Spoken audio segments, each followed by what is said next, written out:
into the party wagon and hold on to your pizza. Teenage Mutant Ninja Turtles Adventures Issue Number 13. Plot by Dean Clarrain and Ryan Brown. Script by Dean Clarrain. Pencils by Ken Midroni. Cleanups by Buzz McKim. Inks by Dan Berger. Letters by Gary Fields. Colors by Barry Grossman. Edits by Scott Fulop. Manager Victor Gorlick. And the owner, Stump, from Stump Productions. We start out on a game show. We see that there's kind of a comely-looking blonde woman in a miniskirt and a tube top, and she is giggling, kind of Vanna White style, as she sees this old grumpy man in a suit and top hat comes in, pulling in a sign. He's green in complexion, and he's kind of swearing, and he says, "Shake it, toots." It says, "Stump's Comics presents The Final Conflict." And then the woman says, "Stump Comics is proud to present..." says the man as he pulled that out and gets out of there. "Thank you, Fame. Thank you, Time. Hello, ladies and gentlemen, sentient and non-sentient beings everywhere. And thank you for joining us on the Stump Network, where tonight Stump Intergalactic Wrestling presents the bout of the century. As we see Stump, who is the tree-like being, the intergalactic promoter of Stump and Sling, next to Sling, who is kind of like a bush with dollar bills in his hair, as they look on from their desk and their control as they're showing the final conflict of the turtles. We see on a TV screen the Colosseum where the turtles are, and they've been attacked by the bugs. In a few moments, we'll be bringing you this exclusive Stump Sports event. But first, let me tell you a bit about the recent events that have brought us here tonight. After being brought to Dimension X, down to the Krang-devastated planet of Hyrule, banished Warlord Cherube, the four Ninja Turtles watched helpless as she was struck unconscious by the evil brain Krang. Helpless as she dropped that which Krang thinks the turnstone, an ancient and powerful device capable of giving certain thoughts form.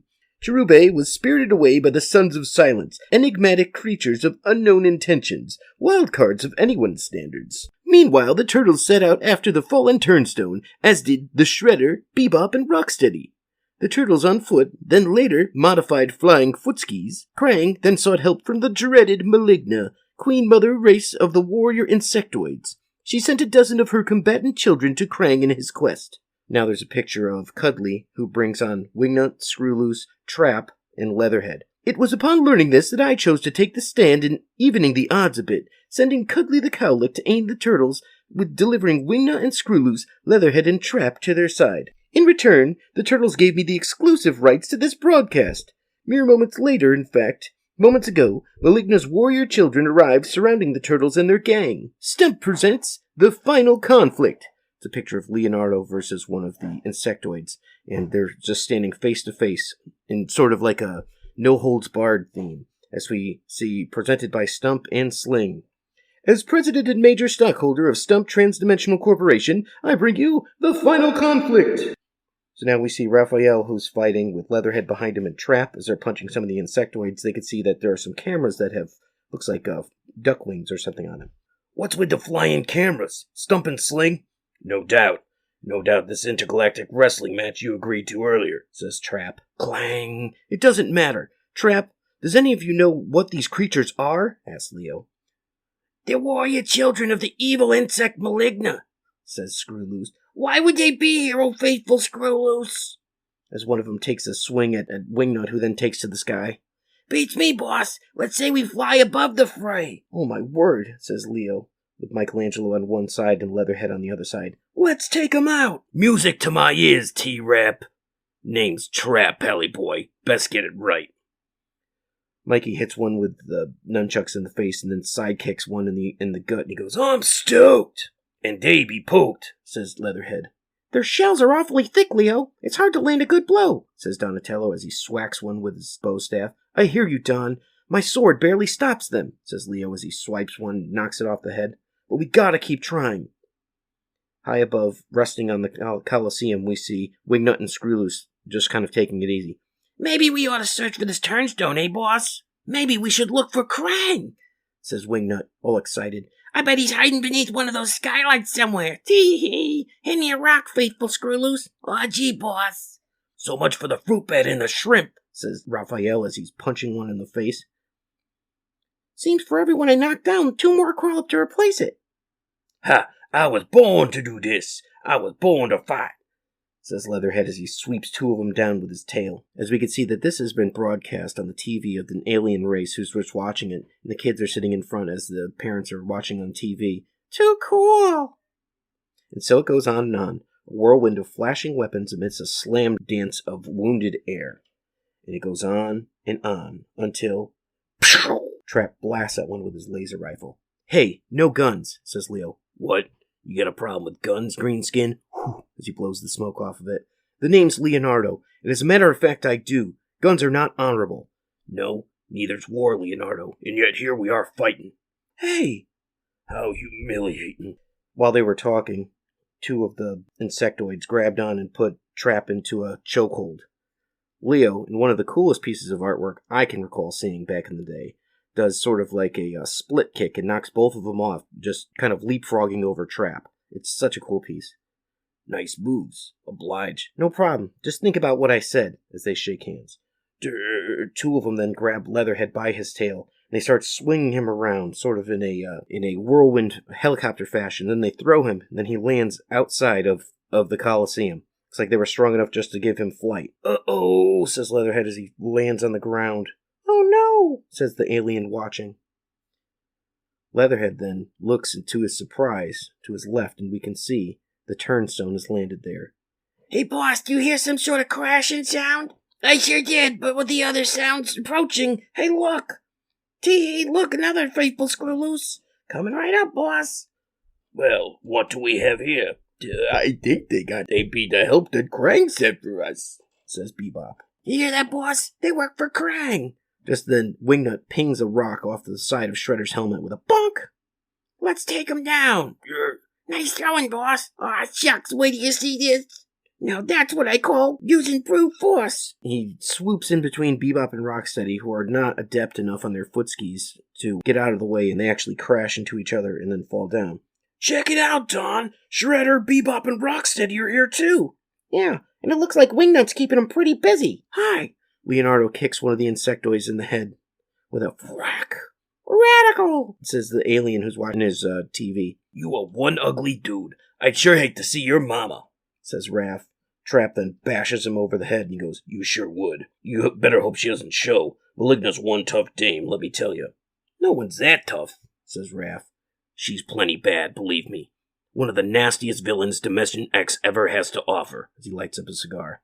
We get a shell shock maneuver from Donnie and Michelangelo as they crash, two of them shell first into each other with a wham! Nighty night! Hey, I think we did it! We did! We defeated them all! As they look around. Right! Says Raph, as all of a sudden there's a big explosion right in between where they were standing. Look out! Just in time they get out of the way. Ha ha ha ha! And now to find... Oh no, says the alien, as Krang's ship runs up on them. The turnstone! Well, what do you know? The little troublemaker itself. The turnstone, says Leatherhead as he picks it up. What to do, as he sits there with his legs crossed, deep in pensive thought, holding on to the turnstone with his left hand. What to do? I think I will think of she who created me through the power of this device. She who transformed Jess Hartley into Leatherhead. Cherube. Hey, what are those things? I didn't think of them. So unthink of them quickly, says Cherube. And the Sons of Silence are gone. Good. That's one obstacle out of the way. Think of the turnstone in hand. Victory is surely ours. May I have it now, please? Answer first one question, asked Leatherhead. Why did you transform me to turn me into Leatherhead? Would you believe me if I told you that I knew this very moment would arrive, that only Leatherhead could find the turnstone? Would you believe me if I told you that this all had to be according to fate? Says Cherube. And just in case you're unaware, Cherube is a purple woman with brown curly hair, and she wears an outfit which is kind of like a black top with a gold bottom and some long boots, and she has a bit of a tiara, kind of a Wonder Woman look. But she is very important. She's the one who controls this, and she's a former warlord of Dimension X. No, I wouldn't. But to take it to do the right thing, make things right. By the power of the turnstone, I bring this conflict to an end. Just like that? So it seems. Now what, Cherube? We see that over Cherube, Bebop, Rocksteady, Shredder, and Krang are all just kind of hovering in a white light. First, to get rid of these annoying cameras. Then, all of a sudden, oh no, our ratings, says Stump. And then, wah! The alien child is tired because he can't see his show, as all the cameras from Stump Asteroid are disappeared. Dude, this is disappearing, Bebop. And then Cherube says, and then we put the bad boys away, far away, where they won't cause any more harm, referring to, of course, Bebop, Rocksteady, Shredder, and Krang. I send Bebop and Rocksteady to a planet full of wild animals, to a planet without man, where they can run free like the creatures they are at heart. Hey, this ain't so bad, says Bebop. You can see that they're both actually naked except for wearing a leaf. Come on, Bebop, the Hoid is moving this way. As there's rhinos and warthogs running together across the plain, we see that Rocksteady is there with the parrot that he dreamed about in an earlier issue. Oroku Saki, the Shredder, I placed behind the iron bars of an earthly prison. My vengeance shall know no bounds, as he holds onto a bar of his cage. Krang, I shall banish to Morbus, the toxic waste dump world. No, Cherube, not this! We see him sitting there just kind of alone on a toxic waste barrel in a vast land that is just full of radioactive and toxic waste. Wow, that seems a bit harsh, says Donatello. Leonardo looks on, somewhat unimpressed. Oh, and one last thing. The turnstone is disappearing. But you where? Says Screwloose. Out of existence. It is much too powerful for anyone to hold, even for me. And so it goes. Out of existence goes the turnstone.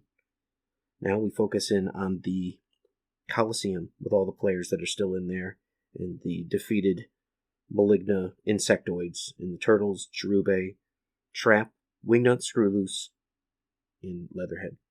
You could have at least conjured up some pizzas before you did that. Yeah, agree the brothers. Not only that, but how are we gonna get home? Home? So soon? Well, I guess your role here in Dimension X is over, says Cherube as she looks over her shoulders. I can't thank you enough for all that you've done. By defeating Krang, we've saved millions of species, billions of lives. And as far as you getting home is concerned, I'd like to leave Krang's ship, the Skull Buzzer, with these guys.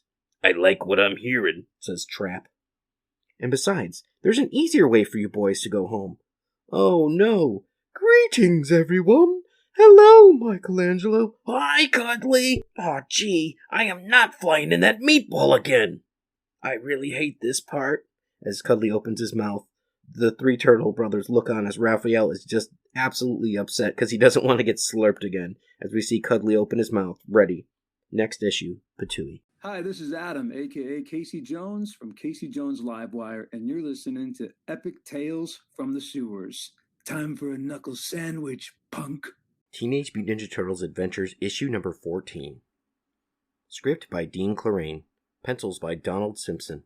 Inks by Dan Berger. Colors by Barry Grossman. Letters by Gary Field, with edits by Scott Fulop, and more edits by V. Gorlick. We start out with a title. It's Over the Earth, and it says, Leave Heaven Alone. Looking down upon the Earth, we can see a close-up of South America. Hello, Earth. I think I'll leave them maybe in Brazil, says Cuddly, in the state of Acre. So we could see that as he gets closer to Brazil that there's some fires and it looks like lumber. Just outside its capital, Rio Branco, says one of the cows as Cuddly gets closer. We see his silhouette.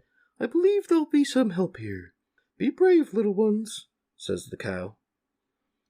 Okay, says a little farmer who is watching a giant disembodied head of a cow go by.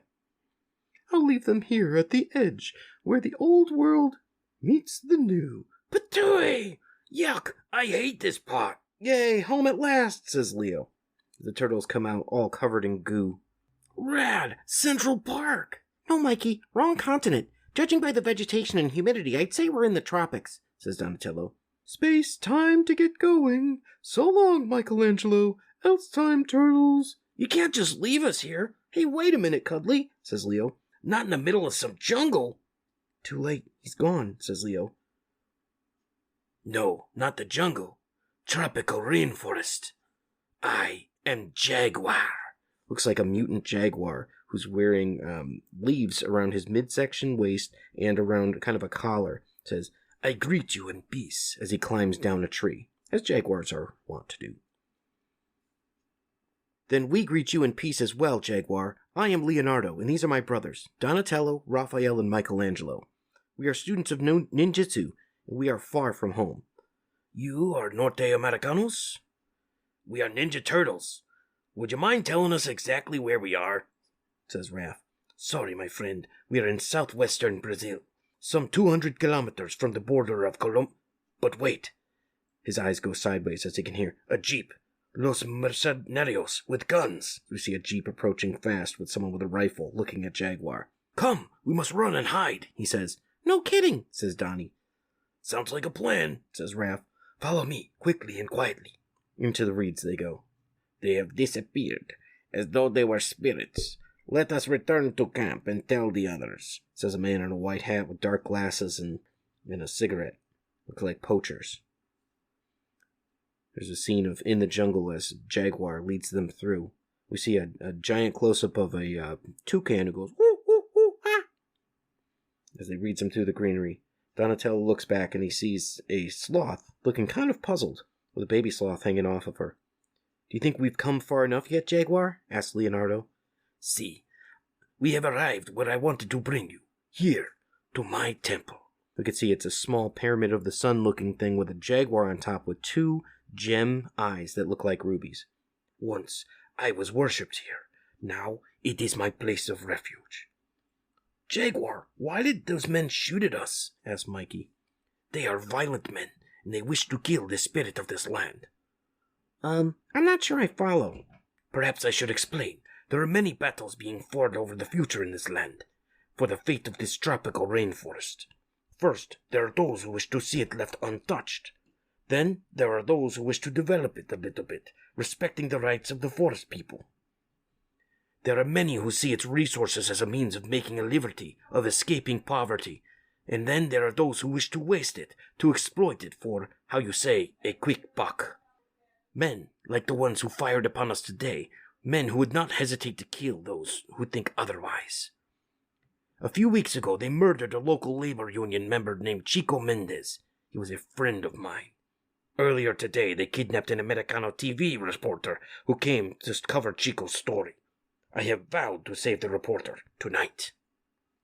"We'll help you, Jaguar." "Yeah, you know it." "Yeah," says all four brothers. "Thank you, my friends. She's being held not far from here.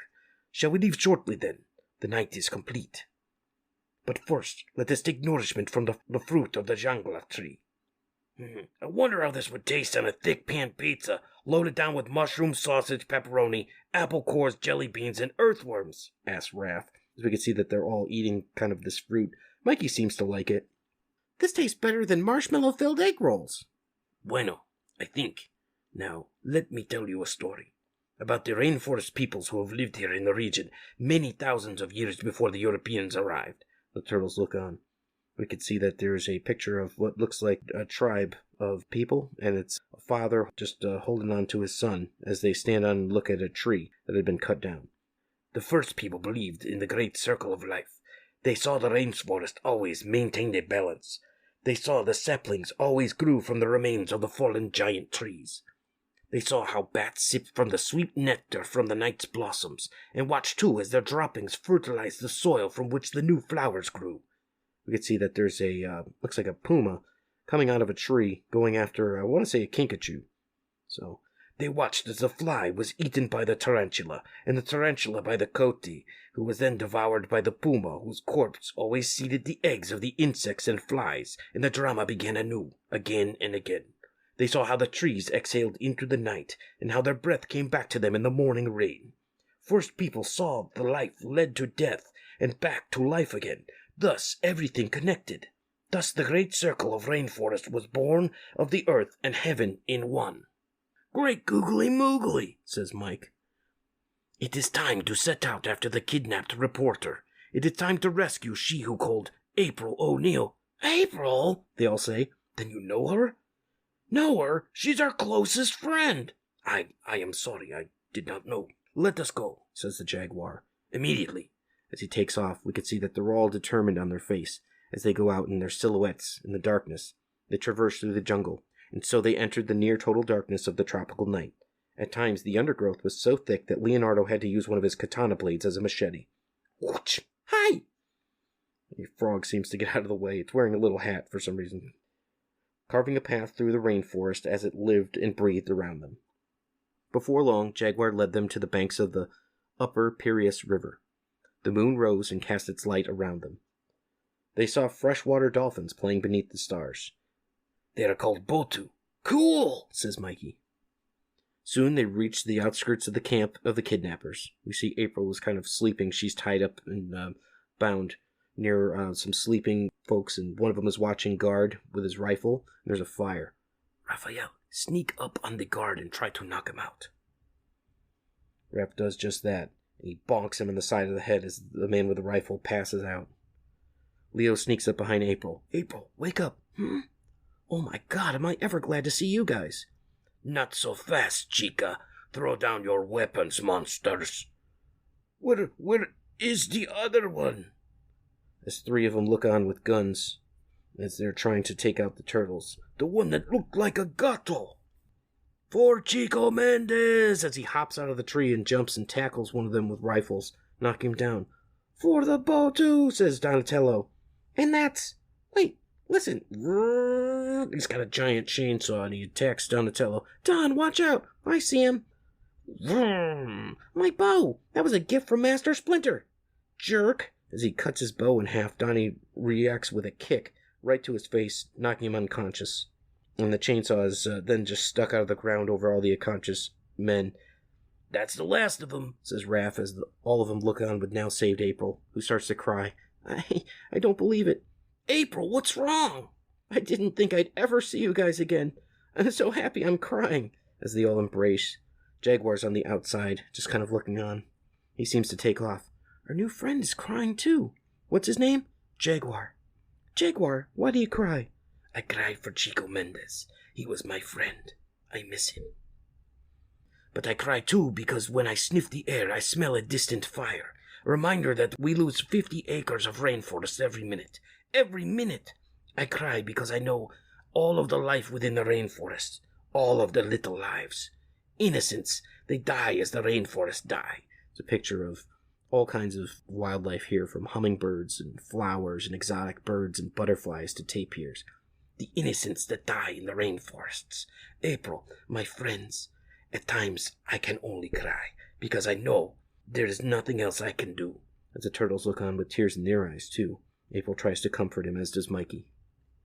Epilogue, 5,000 miles away, in the north in New York. Mr. Null, there seems to be a small problem developing in Brazil regarding the television reporter. What is it? She's escaped into the rainforest. It appears she has been rescued. By whom? Some sort of humanoid animal, sir. 4 turtles and a jaguar. They apparently displayed ninja skills. Mutant animals? Interesting. Very interesting. I want them located and then followed. I want to know everything about it, not just summaries. Understood? Yes, sir. Now, how's that bank takeover going in Hong Kong? It says on his desk, Mr. Null, and we just see Null on the back of his chair as he's smoking a cigar.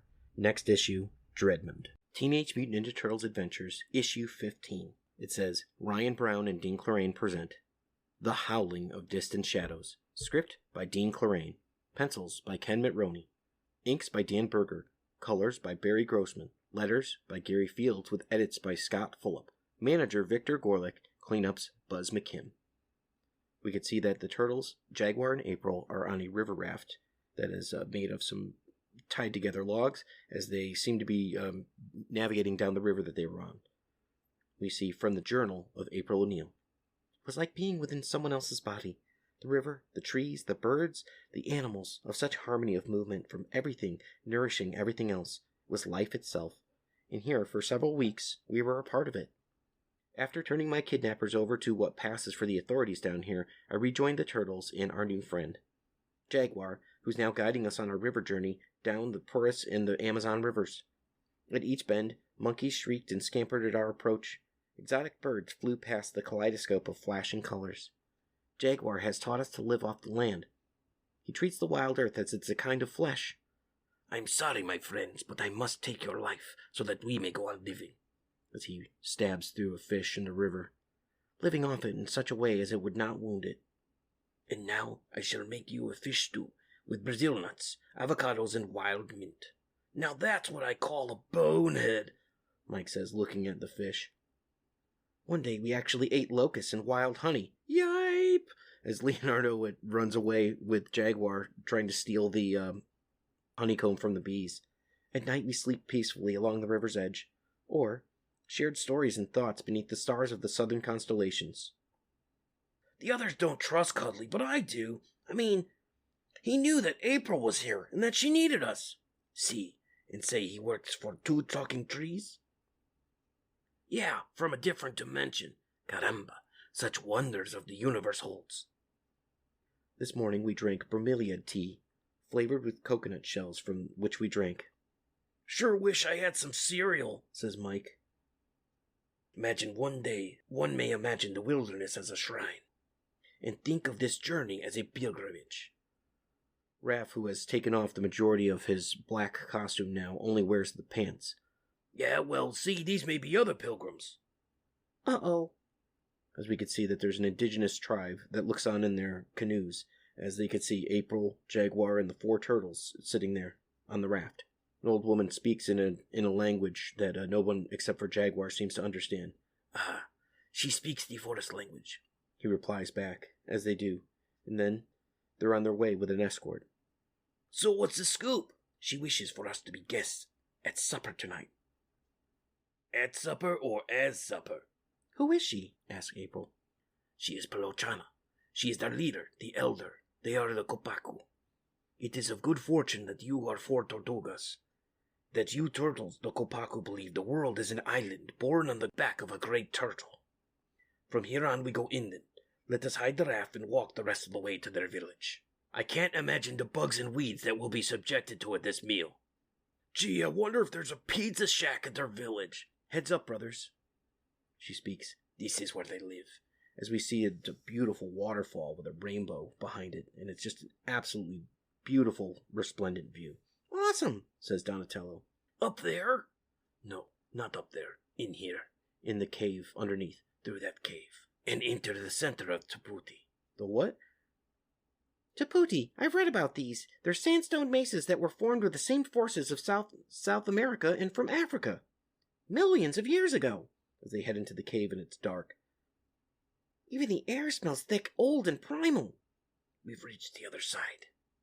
The inside.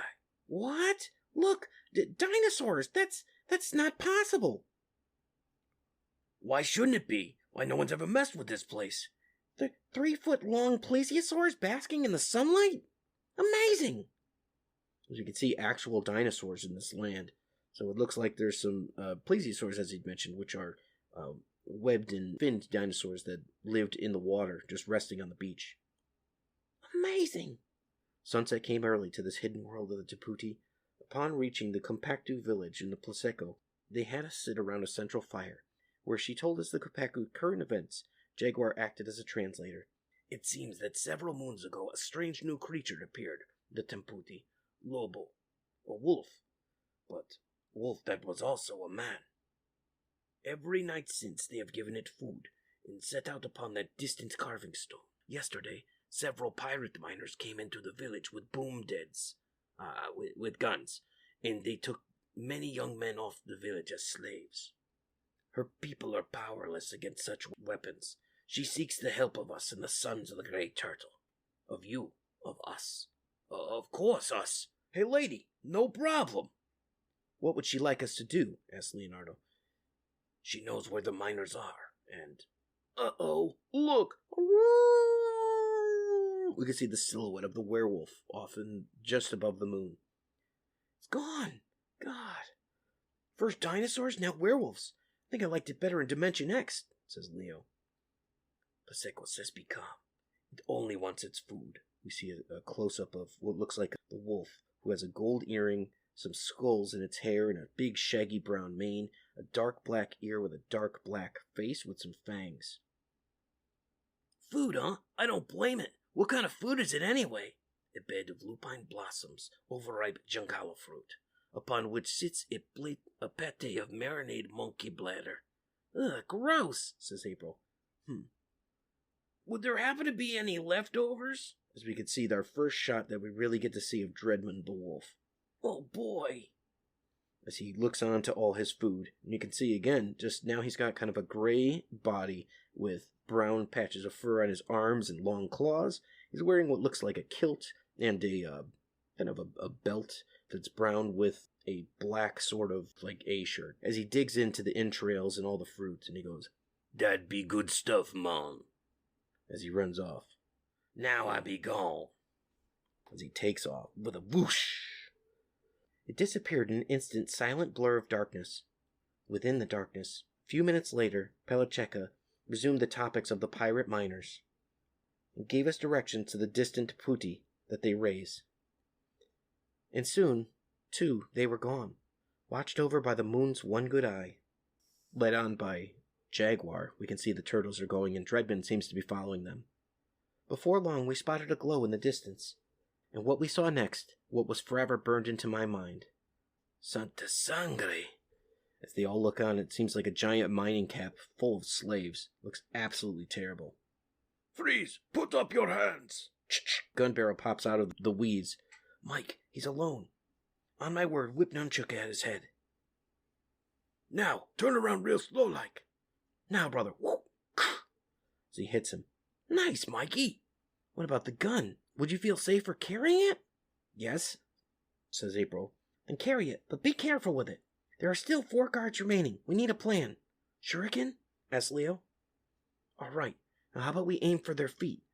And as the shuriken's surprised, we'll then follow through and take them down." "Sounds like a plan," says Raph.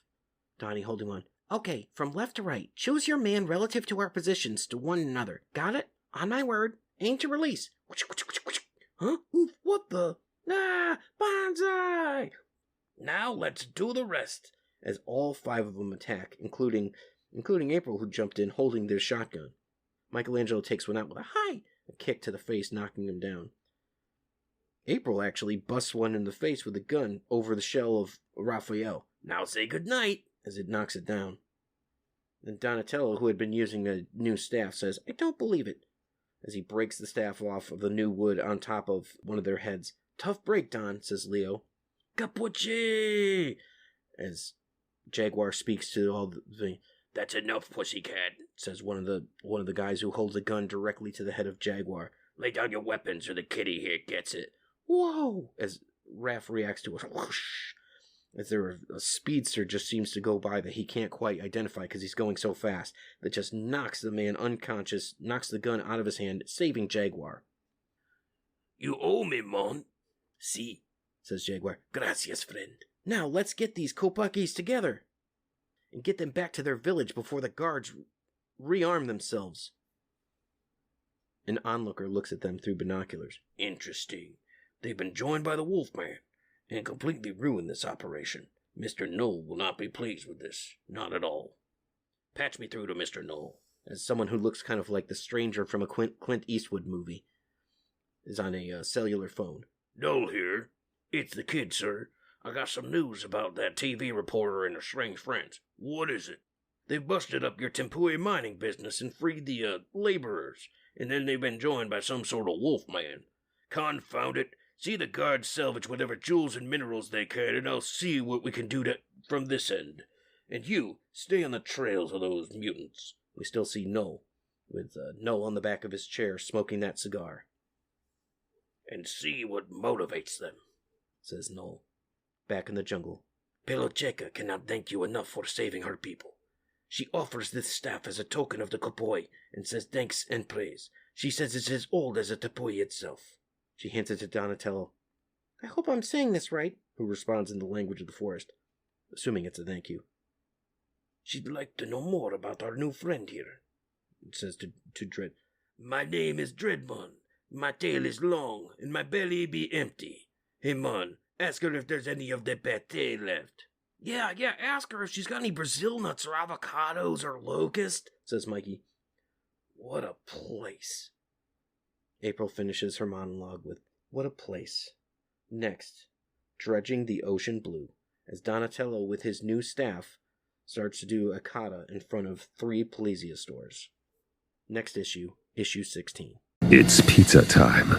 And now, in a segment that we call Pizza Time, where we discuss any Teenage Mutant Ninja Turtle or pizza-related food, I give you Pizza Time. Hi everybody, and today your recipe is going to be Pizza Potstickers. Those handheld items that you can have while you're fighting off the insect forces of Maligna, or maybe where you're traipsing through the jungle, right, looking for a Jaguar. Pizza Potstickers. This makes about 50 dumplings. A rad mashup of Splinter's Asian heritage and his son's love of pizza, these dumplings make the perfect snack for any party. They do take practice, however, so don't bug out after a few wrappers on your first try. Ingredients: 1 large, 2 medium garlic cloves, pressed or minced. 1/4 cup minced yellow or white onion. 1 link, or 1/4 pound, of sweet Italian sausage, casing removed. 1/2 cup of finely chopped pepperoni, about 1½ ounces. 1/2 cup shredded low moisture mozzarella cheese. 1 teaspoon Italian seasoning blend. 1/8 teaspoon salt. 1/8 teaspoon freshly ground black pepper. 1 package wonton wrappers, preferably circular. 2 tablespoons vegetable oil, plus more as needed. 1 cup no-cook tomato sauce, or store-bought marinara for dipping. Instructions: combine the garlic, onion, sausage, pepperoni, mozzarella, Italian seasoning, salt, and pepper in a medium bowl and mix with your hands until everything is incorporated. Step 2. Set up your workstation. Fill a small bowl with water and lay out a bunch of the wonton wrappers. Place a rimmed baking sheet nearby. Step 3. Scoop 1 teaspoon of filling into the center of the wrapper. Dip your finger into the water, then use it to moisten the outside edge of the wonton wrapper. Bring both sides of the wonton wrapper up and press them together around the filling. Pleat the wrapper and give it a good seal. Step 4. Place the finished pot sticker on the baking sheet, pleated side up. Repeat with the remaining wonton wrappers and filling. Step 5. Heat a large saucepan or Dutch oven over medium heat. Add 2 tablespoons of vegetable oil and swirl to coat the bottom of the pan. When the oil begins to simmer but not smoke, place the pot stickers carefully in the pan. Pleated sides up, placing them a bit apart. You'll probably have to cook the pot stickers in batches. Step 6. Cook uncovered for 3 to 5 minutes or until the pot stickers are browned on the bottom. Then pour in 1/4 cup of water and immediately cover the pan. Step 7. Let the pot stickers steam for 2 minutes. Then lift the lid and check them for doneness. The filling should feel firm. If you're not sure whether or not they're done, cut one open and check the filling to make sure it's cooked inside. Step 8. When the pot stickers are done steaming, remove the lid and cook for 2 more minutes or until all the water has evaporated. Remove the pot stickers from the pan, add 2 more tablespoons of oil, then repeat with the remaining uncooked pot stickers. Serve hot with pizza sauce for dipping. Lighten up, dudes. You can use turkey or vegan sausage or low-fat cheese and skip the pepperoni. That is your recipe for today. Pizza Potstickers. Cowabunga, dudes! Thank you for listening to the Epic Tales from the Sewers podcast. The Teenage Mutant Ninja Turtles were created by Kevin Eastman and Peter Laird. This podcast has no affiliation with Eastman, Laird, Mirage Studios, IDW Studios, Archie Comics, or Nickelodeon Studios. This podcast is a member of the Dorkening Podcast Network. Check out thedorkening.com for other podcasts. Epic Tales from the Sewers is recorded by Justin Cooper and Eric Will.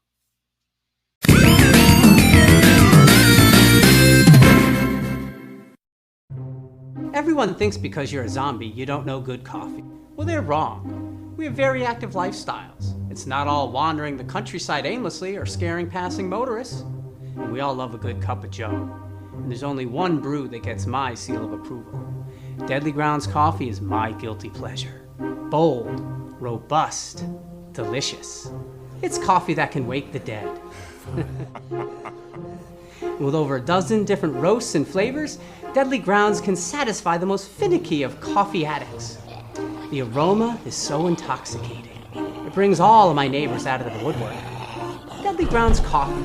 Coffee to die for and zombie approved. It's good to get a little deadly.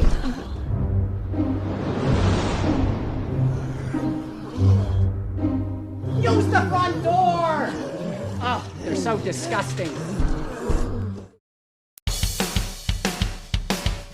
Greetings and shabebans. We are the Retro Reductopus Cephala Podcast, a long-form bi-weekly show that celebrates all the things that made growing up awesome. Yeah, that sounds good, but I don't know what all those words mean. I think what Parasite seems trying to say is that on Retro Reductopus, we explore a range of retro goodness, from toys, video games, and movies, to cartoons, and even snacks and school lunches. Oh. And we do it all with a positive spin, a slew of killer guests, and some very adult language. And you know what else is cool? No. This crazy show is part of the Dorking Podcast Network with new episodes every Tentacle Tuesday. What's that? And if waiting 2 weeks for a new episode gives you a sad, know that we drop bonus episodes all the time, like the off-format Crow's Nest and an interview series we call The Brig. You can listen to Retro Reductopus on Apple Podcasts, Spotify, Stitcher, or any app that's cool enough to carry the only show that celebrates all the things that make growing up awesome. It took me 10 years to make the perfect man cave. And then we took it over. And we made it into the multiversal chamber. Then I started my own podcast. And we took that over too. And we're the co-hosts, the Multiverse Kids. Yeah, and I'm the dad, the geeky dad. And every week, what? We review the movies, shows, and books, games, and toys.